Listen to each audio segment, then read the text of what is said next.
and welcome to Fabulous Friday Fridge Finds. Today we are featuring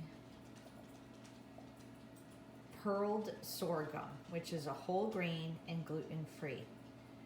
We are going to do a sorghum fiesta.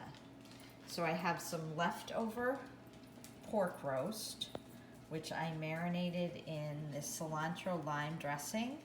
But you can recreate the dressing with some lime juice and agave and fresh cilantro if you don't have the pre-made one.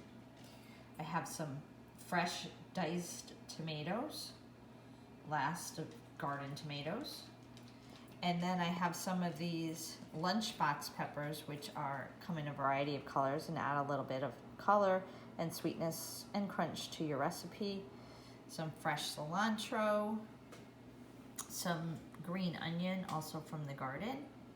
I have a half a cup of salsa, and you can choose the mild or hot, depending on what your taste palette is.